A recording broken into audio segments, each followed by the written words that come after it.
Commander Vrextel stood on the bridge of his scout vessel, the Silent Claw, watching the stars drift past the viewing screen. He had been searching the outer edges of unknown space for 3 months now. His mission was simple: find new species, collect samples, return home for rewards and glory. So far, he had found nothing but empty rocks and dead worlds. His second officer, Kethra, worked quietly at the sensor station. She was careful and slow, always checking things twice. Vrextel found her annoying. He wanted action. He wanted discovery. He wanted to return home as a hero. "Commander," Kethra said suddenly, "I am picking up something strange." Vrextel turned his large head toward her. His 4 eyes narrowed with interest. "What is it?" "A small vessel, very small. It appears to be damaged, drifting near the 3rd planet of this yellow star system." Vrextel moved closer to the screen. The ship was tiny, barely larger than an escape pod. It had clearly seen better days. Scorch marks covered its hull. One of its engines was completely dark. "Life signs?" he asked. "1. A single creature inside, bipedal, warm-blooded." Kethra paused, studying her readings. "Strange biology, no natural weapons that I can detect, no armor, no venom, no claws." Vrextel's mandibles clicked together. This was the sound his species made when they were amused. A soft creature, helpless. "It would appear so, Commander." He walked back to his command chair and sat down heavily. His mind was already racing with possibilities. A new species meant rewards. A live specimen meant even greater rewards. The science cast paid very well for creatures they could study. "Bring us alongside," he ordered. "Prepare a capture team." Kethra hesitated. Her claws tapped nervously on her console. "Commander, perhaps we should check the Galactic Registry first. If this species has already been catalogued, there may be protocols we need to follow." Vrextel waved one of his 4 arms dismissively. "Look at that ship, Kethra. Look at how primitive it is. Chemical propulsion. Basic metal hull. This creature probably discovered space travel by accident. It is clearly from a young civilization, probably not even in the registry." "But Commander..." "Enough, I have made my decision. Prepare the capture team." Kethra lowered her head in submission. She did not agree with her commander's choice, but she had no power to stop him. Vrextel was ambitious and impatient. These traits had helped him rise quickly through the ranks. They had also made him reckless. The Silent Claw moved smoothly toward the damaged vessel. As they got closer, Vrextel could see more details through the viewing screen. The ship was even more primitive than he had thought. It looked like something a child might build. "Scanning the interior now," Kethra reported. "The creature is just sitting there. It appears to be aware of our approach. It is not attempting to flee or hide." "Because it knows it cannot escape," Vrextel said confidently. "It has accepted its fate." The capture team consisted of 6 soldiers in full combat armor. They carried stun weapons and containment fields. For a soft, helpless creature, this was probably too much force, but Vrextel believed in being prepared. They breached the small ship's airlock with ease. The metal was thin and weak. Inside, they found a cramped space filled with strange equipment and blinking lights, and sitting in the pilot's chair was the creature. It was exactly as the sensors had described. Soft pink skin with no scales or armor. 2 arms, 2 legs, 1 head. Its eyes were strange, positioned at the front of its face like a predator, but everything else about it screamed prey. It had no claws, no fangs, no natural defenses of any kind. The creature looked at the soldiers calmly. It did not scream or fight. It simply watched them with those odd, forward-facing eyes. "Hello," it said. The translation device took a moment to process the word.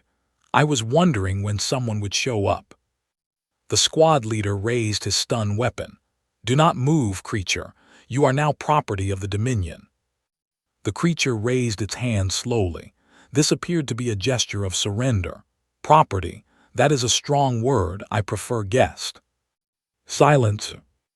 A stun bolt hit the creature in the chest. Its eyes went wide for a moment, then rolled back as it fell unconscious.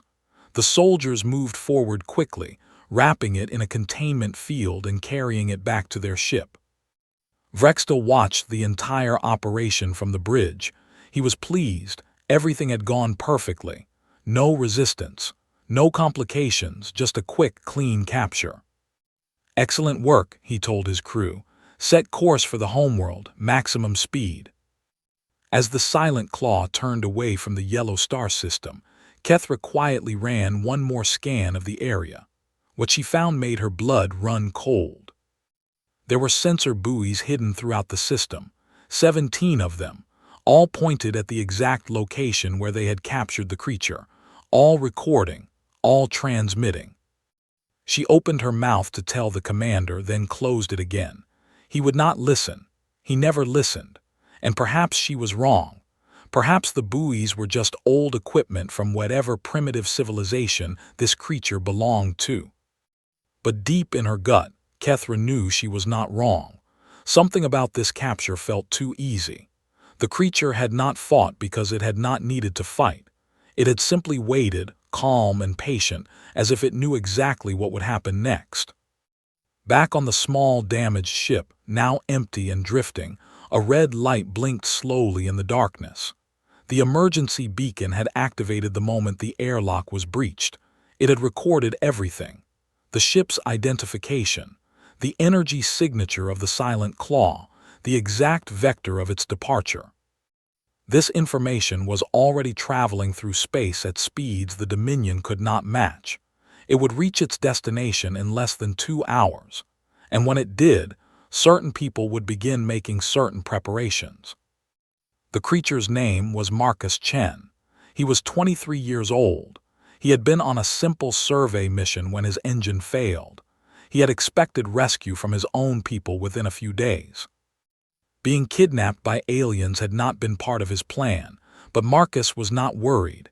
He had grown up hearing stories about what happened to those who harmed humans. Every child in human space knew these stories. They were taught in schools. They were shown in movies. They were part of the culture. Humans do not leave their own behind, ever. As the stun wore off and Marcus slowly woke up in his containment cell aboard the Silent Claw, he smiled slightly. "You have no idea what you have done," he whispered to the empty room. "But you will learn. Oh, you will definitely learn." Far away, in a great military station orbiting a blue-green world called Earth, an alarm began to sound. Admiral Sarah Chen was eating dinner with her husband when her communicator buzzed with an emergency code she had hoped never to see. "Citizen abduction confirmed. Tracking data received. Response authorized." She read the name of the abducted citizen. Her face went pale. Then it went hard as stone. Her son, they had taken her son. She stood up from the table without a word. Her husband saw her expression and did not ask questions. He had been married to her for 30 years. He knew that look. Someone, somewhere, had made a terrible mistake, and they were about to learn why the galaxy feared humanity. The Dominion homeworld was called Vrath Prime. It was a massive planet covered in tall black towers and deep underground cities. Billions of creatures lived there, all serving the great empire that had conquered dozens of star systems over thousands of years. High Commandant Zyxoth ruled this empire from a chamber at the top of the tallest tower. He was old and wise, with scars covering his armored body from wars fought long ago. He had seen empires rise and fall. He had survived assassinations and rebellions. Nothing surprised him anymore. Or so he thought. He was sitting in a budget meeting, listening to boring reports about money and supplies when his personal aide burst through the doors. This was forbidden. No one interrupted the High Commandant, ever. The punishment was immediate demotion and public shame. But the aide did not seem to care about punishment. His face was pale with terror. "High Commandant," he gasped, struggling to breathe. "Forgive me, but you must know. Commander Vrextil has returned. He has brought a specimen, a living creature from unknown space. Zyxoth raised one clawed hand. And this is worth interrupting my meeting. We capture specimens all the time. This specimen is different, High Commandant. The aide swallowed hard. It is a human. The word hung in the air like poison gas. Every official in the room stopped moving, stopped breathing. The temperature seemed to drop by several degrees. Zyxoth slowly rose from his chair. Say that again. A human, High Commandant. Commander Vrextil captured a human from a damaged vessel near an uncharted star system. He is quite proud of himself. He is requesting a commendation. For a long moment, Zyxoth said nothing. Then he turned to his officials. Leave us, all of you, now. They practically ran from the room. When only the aide remained, Zyxoth walked to his private console and entered a series of codes. A holographic display appeared in the center of the chamber. It showed a file from the Galactic Registry, the great database that contained information on every known species in the universe. The entry for humans was short. They had only been encountered once over 200 years ago during a routine survey mission. The Dominion ship had entered a system at the edge of human space, taken some readings, and left. There had been no contact, no communication, no conflict. But attached to this brief entry was a much longer document. It was classified at the highest level. Only the High Commandant and a handful of senior officials even knew it existed. Zyxoth opened the document and began to read aloud. Species classification: human, homeworld Earth, technology level advanced, threat assessment extreme, recommended action total avoidance. He scrolled down to the incident reports. There were 3 of them. Incident 1. Dominion trading post in the neutral zone attempted to deceive human merchants in a business deal. 3 days later, the entire station was destroyed. No survivors. Human vessels were detected leaving the area. They made no attempt to hide their involvement. The aide's claws clicked nervously against the floor. Incident 2. A survey ship from the collective entered human space without permission. The humans escorted it back to the border. The ship's captain reported that the human vessels moved faster than anything in the collective fleet. They appeared and disappeared like ghosts. The captain resigned from service and never flew again. He said the experience had broken something inside him. Zyxoth paused, then continued reading. Incident 3. The Kravik hegemony. His voice became quieter, more serious. The Kravik were a powerful species.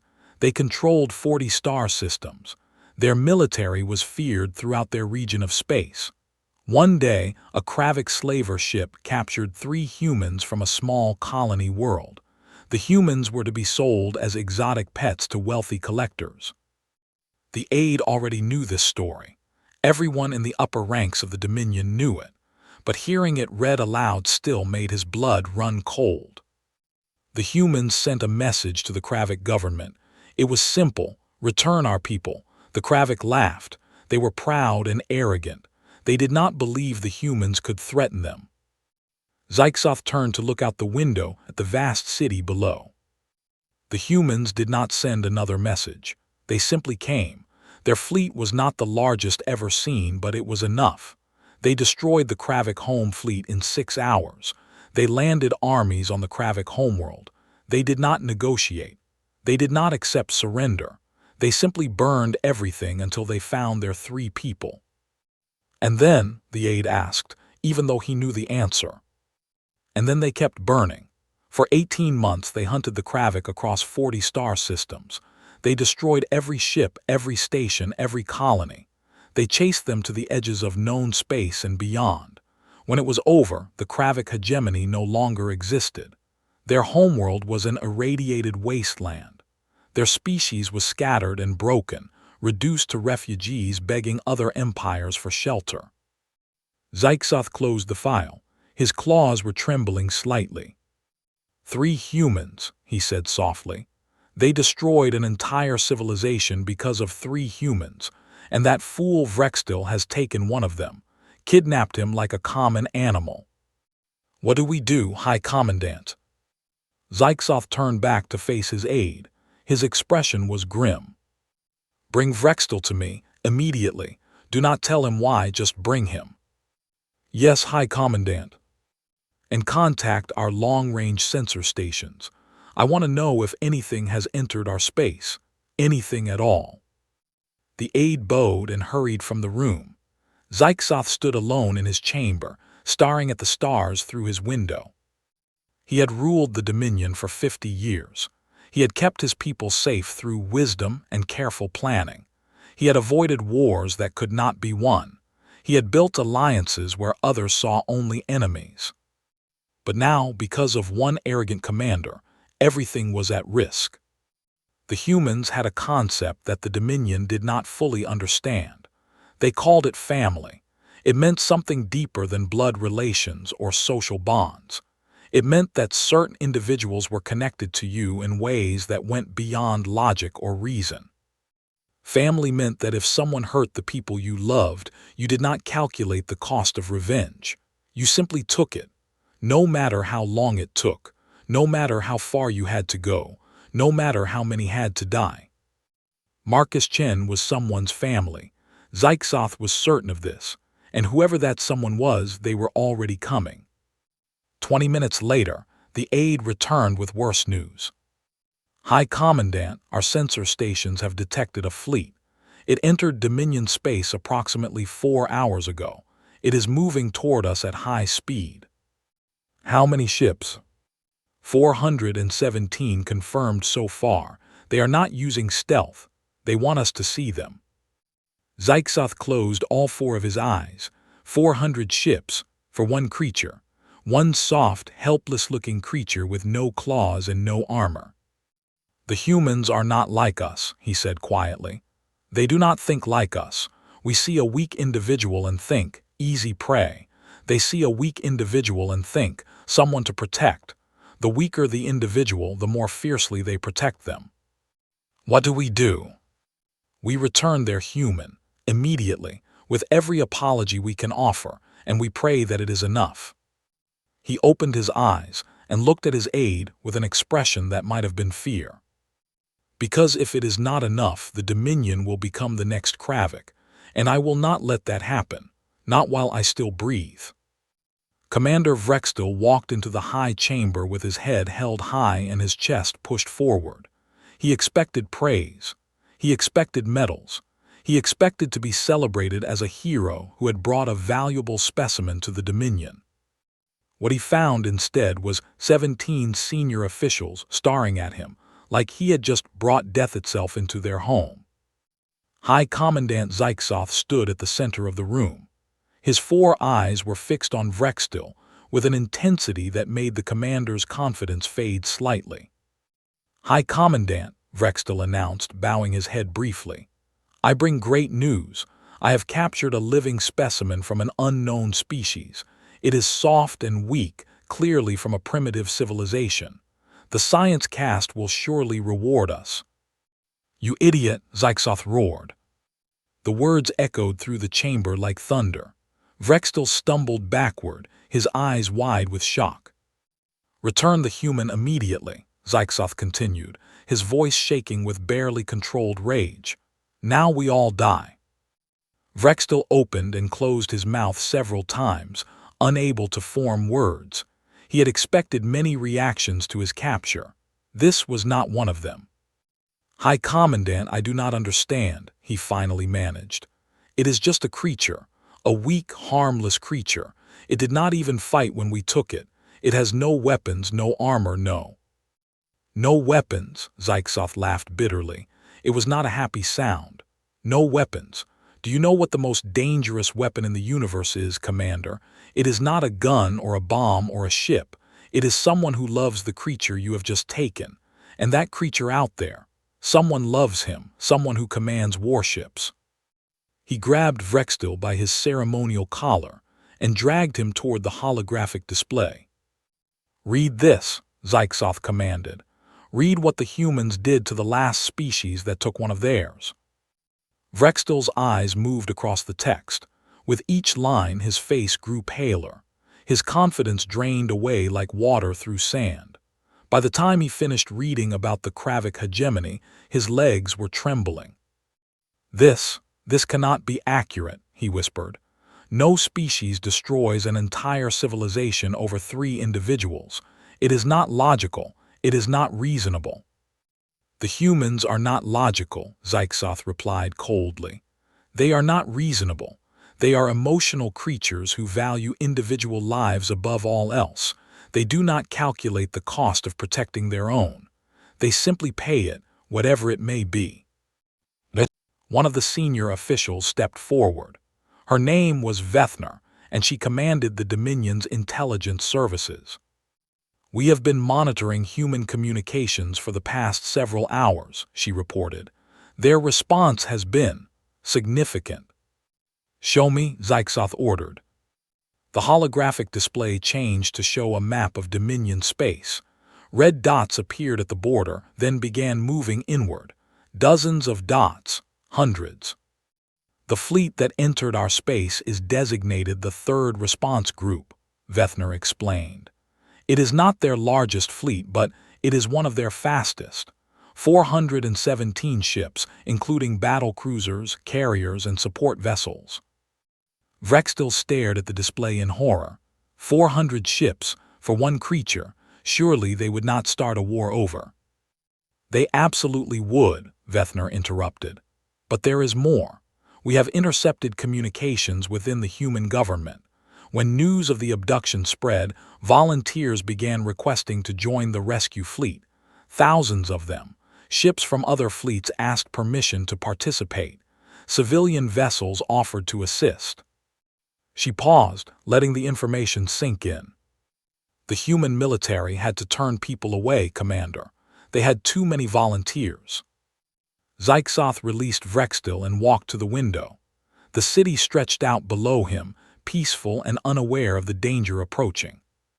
The human we captured, he said quietly. Tell me about him.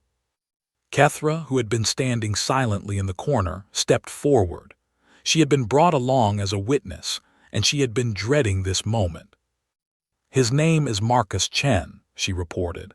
He is 23 years old by human counting. He was on a survey mission when his ship experienced engine failure. Based on his uniform and identification, he appears to be a civilian scientist, not military. Young, Zyxoth observed. A child by their standards. Yes, High Commandant. And the fleet commander, the one leading the response. Vethner checked her data. Admiral Sarah Chen. She has served in the human military for over 30 years, highly decorated, respected by her peers and feared by her enemies. Zyxoth closed his eyes. Chen, the same family name. Yes, High Commandant. Based on human records, Admiral Chen is the mother of Marcus Chen. The chamber fell completely silent. Every official understood what this meant.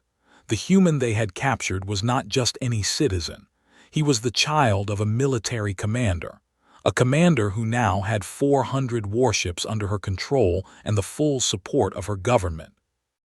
Vrextel fell to his knees. High Commandant, I did not know. I swear I did not know. The creature seemed so harmless, I thought. You did not think, Zyxoth cut him off. That is exactly the problem. You saw a soft body and assumed weakness. You saw no claws and assumed no danger. You did not bother to check the registry. You did not bother to ask questions. You simply took what you wanted and assumed there would be no consequences. He turned to face Vrextel, and his expression was terrifying in its calmness. There are always consequences, Commander, and now the entire Dominion will pay for your arrogance. An alarm suddenly sounded throughout the chamber. The holographic display updated with new information. High Commandant, the aide announced, the human fleet has increased speed. At their current velocity, they will reach the homeworld in approximately 30 hours. Have they attempted communication? No, they are maintaining complete radio silence. They are simply coming. Zyxoth nodded slowly. He had expected this. The humans would not negotiate while their citizen was still held captive. They would not threaten or demand. They would simply arrive in overwhelming force, and then they would talk. Or they would not talk at all. They would simply take back what was theirs and punish those responsible. "Bring me the human," Zyxoth ordered. "I will speak to him personally." "Is that wise, High Commandant?" one of the officials asked nervously. "Wise? No. Nothing about this situation is wise, but I must understand our enemy if we are to survive this. I must know what we are truly dealing with." He looked down at Vrextil, still kneeling on the floor. "Take the commander to a holding cell. He will remain there until I decide what to do with him. And pray, Commander, pray to whatever gods you believe in. Because when that fleet arrives, the humans will want someone to blame, and I suspect they will not be satisfied with apologies alone." Guards dragged Vrextil away. He did not resist. He did not speak. He simply stared ahead with empty eyes, finally understanding the magnitude of what he had done. Zyxoth watched him go, then turned back to the approaching red dots on the display. 30 hours. In 30 hours, the most dangerous species in the known galaxy would be at his doorstep, and he had one chance, one single chance, to convince them that destroying the Dominion was not necessary. He hoped he was good enough with words, because if he failed, no amount of weapons or defenses would save his people from what was coming. The containment cell was not uncomfortable. It had a bed, a small table, and basic facilities. The Dominion treated its prisoners reasonably well, at least by their standards. Marcus Chen had been given food and water. The guards checked on him regularly. No one had hurt him. None of this mattered to Marcus. He knew he would not be here long. He was sitting on the bed, drinking something that tasted vaguely like orange juice, when the door to his cell opened. A creature walked in, much older and more decorated than the ones who had captured him. This one carried himself with authority, power, command. Behind him stood 2 guards, but they seemed nervous, almost afraid. "Human," the creature said through its translation device. "I am High Commandant Zyxoth. I rule the Dominion. I have come to discuss your situation." Marcus set down his drink and looked at the High Commandant with calm interest. He was not afraid. He had no reason to be afraid. "Took you long enough," he replied. "I was starting to think I would have to wait for the fleet to get here before anyone important showed up." Zyxoth's 4 eyes widened slightly. "You knew they would come." "Of course I knew," Marcus shrugged, a gesture the translator struggled to interpret. "The moment your commander grabbed me, I knew exactly what would happen. My beacon activated. My ship recorded everything. The abduction, your ship's identification, your departure vector, all of it was transmitted before we even left the system." The High Commandant was silent for a long moment. Then he spoke carefully. "You did not resist when you were captured. You did not fight. You did not even seem surprised." "Why would I resist? Your soldiers had weapons and armor. I had nothing but my hands." Marcus smiled slightly. "Besides, fighting would have been pointless. I did not need to fight. I just needed to wait." "Wait for your fleet. Wait for my people. There is a difference." Marcus stood up and walked closer to the energy barrier that separated him from Zyxoth. "Your commander made a mistake that many species have made before. He looked at me and saw something weak, something helpless. He thought I was alone." Marcus's eyes met Zyxoth's directly. Human eyes were strange, positioned at the front of the face like a predator, but set in a body that seemed designed for prey. It was a contradiction that many species found unsettling. "I am never alone," Marcus continued. "No human is ever truly alone. That is something your kind does not seem to understand. We are connected, all of us. By blood, by friendship, by simple shared humanity. When one of us is in danger, all of us respond." "The fleet that approaches," Zyxoth said slowly. "Our intelligence reports that it is commanded by Admiral Sarah Chen, the same family name as yours." "My mother," Marcus nodded. She commands the third response group. When she learned that her only son had been kidnapped by aliens, he paused and something flickered in his eyes. Well, I imagine she was not pleased. Your mother commands the fleet that is coming to destroy us. She commands the fleet that is coming to get me back. Whether it destroys anything depends entirely on you, High Commandant. Zyxoth considered this carefully. The human was young, barely an adult by their species standards, but he spoke with a confidence that seemed out of place for a prisoner. He acted as if he was in control of the situation, not the Dominion. And perhaps he was. We will return you, Zyxoth said finally. Immediately, with compensation, with formal apologies, with whatever your people require. That is a smart decision. But I must know, will your mother accept this? Will she take you back and leave in peace? Or will she destroy us regardless of what we do? Marcus was quiet for a moment. When he spoke again, his voice was softer, more serious. My mother is a professional. She has served in the military her entire adult life. She understands duty and discipline and restraint. If you return me safely, she will accept your apology. She will not start a war over something that can be resolved peacefully. Zyxoth felt a small wave of relief wash over him. But, Marcus continued, and the relief vanished instantly. There is the matter of the commander who took me. Vrextil, he is already in custody. He will face our highest tribunal. He will be punished severely. Marcus shook his head slowly. Your tribunal is not sufficient, not for this. Your commander did not just break your laws, he broke ours. He kidnapped a human citizen. He treated me like an animal, a specimen to be collected and studied. That is not something we take lightly. What are you saying? I am saying that my mother will want to speak with Commander Vrextil personally. And by speak, I mean she will want him handed over to face human justice. Zyxoth's mandibles clicked nervously. You want us to surrender one of our own officers to a foreign power. I want you to understand what you are dealing with. Marcus stepped even closer to the barrier. His voice dropped to almost a whisper. The Kravik hegemony thought they could keep 3 humans. They thought their power and their military would protect them. They were wrong.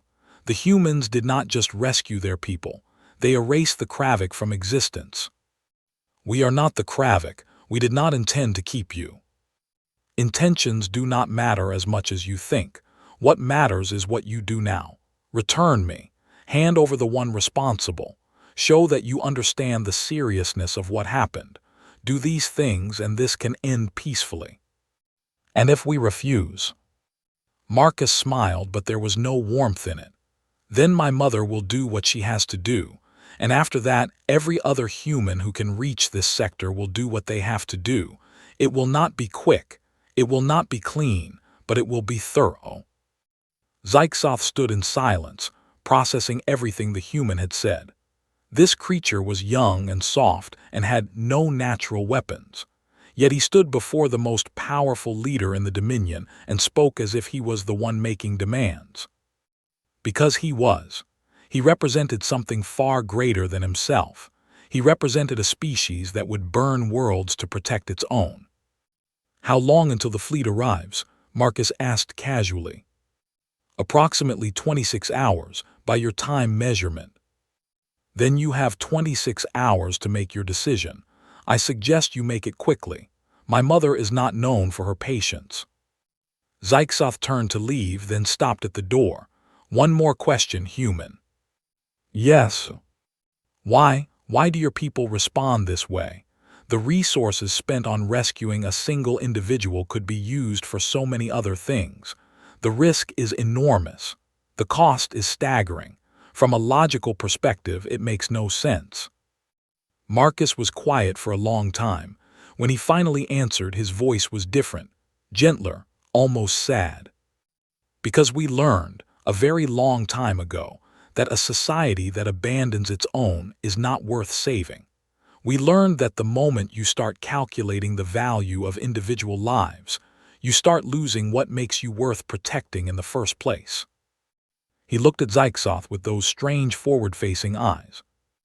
We come for each other because that is who we are, not because it is logical, not because it is efficient, because it is right, and because every single one of us knows that if we were the one taken, our people would come for us too. He sat back down on his bed and picked up his drink again. That is why the galaxy fears us, High Commandant, not because of our weapons or our ships, because of our loyalty, because we never ever give up on our own. Zyxoth left the cell without another word. He had learned what he needed to learn.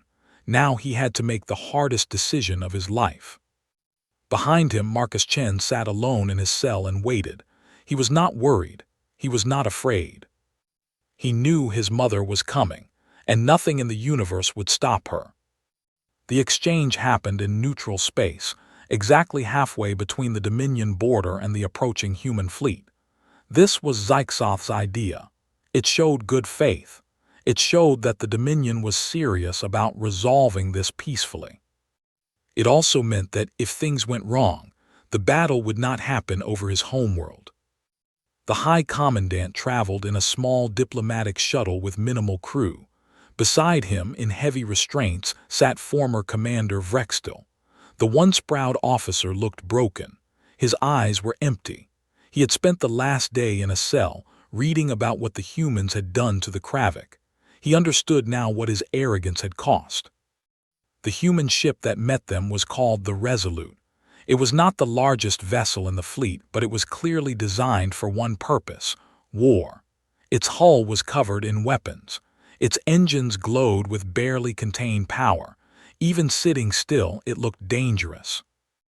Zyxoth's shuttle docked with the human vessel carefully. When the airlock opened, a wall of human soldiers stood waiting. They wore powered armor that made them look twice their normal size. They carried weapons that hummed with energy. But they did not point those weapons at Zyxoth. They simply stood at attention, watching. A path opened through the soldiers, and Zyxoth walked forward with Vrextil behind him. At the end of the path stood a human female. She was small, even smaller than Marcus Chen, with gray streaks in her dark hair and lines around her eyes that spoke of decades of command. Admiral Sarah Chen. Behind her stood her son, Marcus. He was wearing fresh clothes and looked healthy, unharmed. When he saw Zyxoth, he nodded slightly in acknowledgement. "High Commandant," Admiral Chen said. Her voice was calm and controlled. "Thank you for coming." "Admiral," Zyxoth bowed his head respectfully. "I apologize for the circumstances that bring us together. The actions of Commander Vrextil were not sanctioned by the Dominion. He acted alone, against our laws and our policies." "I am aware." Chen's eyes moved to Vrextil and something cold passed through them. "My son has told me how he was treated after the capture. The guards were professional. No one harmed him. This is noted and appreciated." Zyxoth felt a small amount of tension leave his body. The Admiral was reasonable, professional. This could still end well. "I come to return your son," he said formally, "and to offer the Dominion's deepest apologies for this incident. We are prepared to offer compensation, formal recognition of fault, and whatever else is required to restore good relations between our peoples." "Compensation will not be necessary."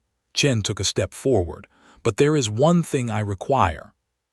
She pointed at Vrextil. "Him." Zyxoth had known this moment would come. He had prepared for it.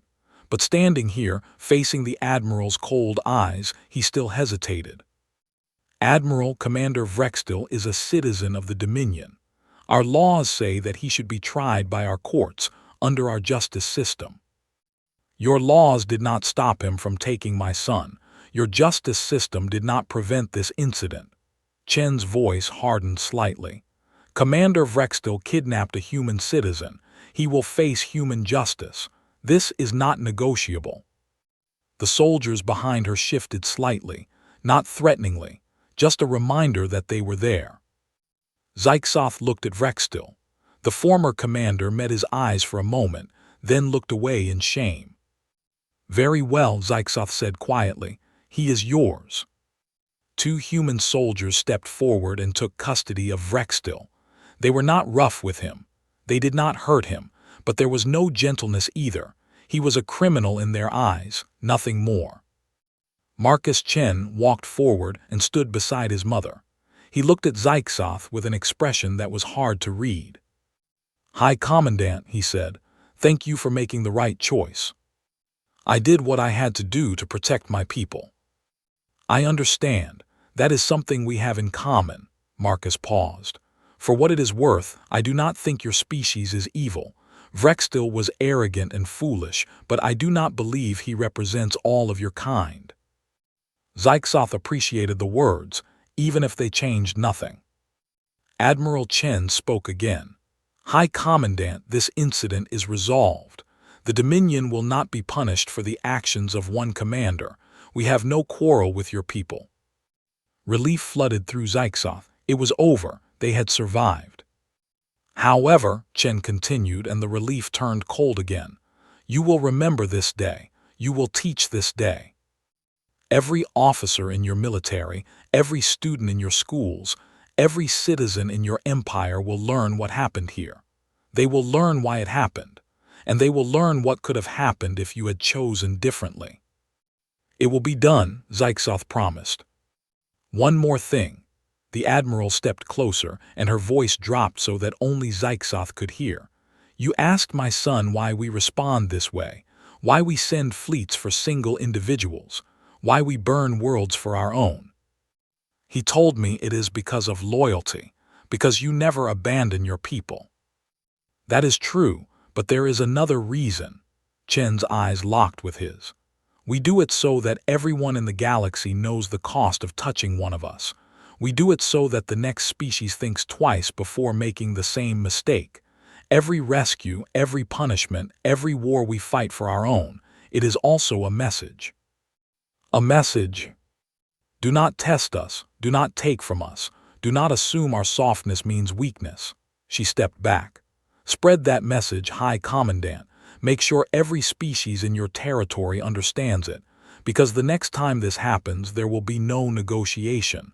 There will be no exchange. There will only be consequences." Zyxoth bowed his head. "I understand." The exchange was complete. Marcus Chen returned to his people. Vrextil was taken to face human justice. Zyxoth returned to his shuttle with the weight of the day pressing down on him. As the Dominion vessel pulled away from the Resolute, the High Commandant watched the human fleet through his viewport. 417 ships, carrying thousands of soldiers, all mobilized for one young man. He thought about what Marcus had said in his cell, about loyalty, about never leaving anyone behind, about the value of individual lives. The Dominion did not think this way. They calculated costs and benefits. They weighed risks and rewards. An individual life was worth only what it contributed to the whole. But the humans were different. To them, every life was precious. Every person mattered, and they would pay any price to prove it. It was terrifying, it was irrational, it was beautiful. When Zyxoth returned to his homeworld, he called an emergency meeting of all senior officials. He told them everything that had happened. He showed them the human fleet. He read them the history of the Kravik. Then he issued a new order, to be distributed to every ship, every station, every world in the Dominion. Humans are not to be touched, not captured, not harmed, not insulted. If a human vessel enters our space, escort it peacefully to the border. If a human asks for help, provide it. If a human is in danger, assist them, always, without question. One official raised his claw. "And if a human wrongs us, High Commandant, if they break our laws or harm our people?" Zyxoth considered the question carefully. "Then you contact their government and file a formal complaint. You let their justice system handle it.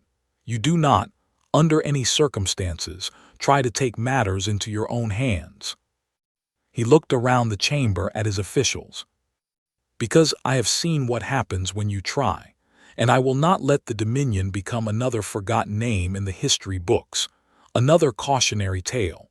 Another lesson about what happens when you underestimate the humans. The meeting ended, the orders were sent, the galaxy moved on. But in the military academies of the Dominion, a new lesson was added to the curriculum. It was titled simply, "Why We Do Not Touch Humans." And at the bottom of the lesson, in small text, was a note that every student memorized.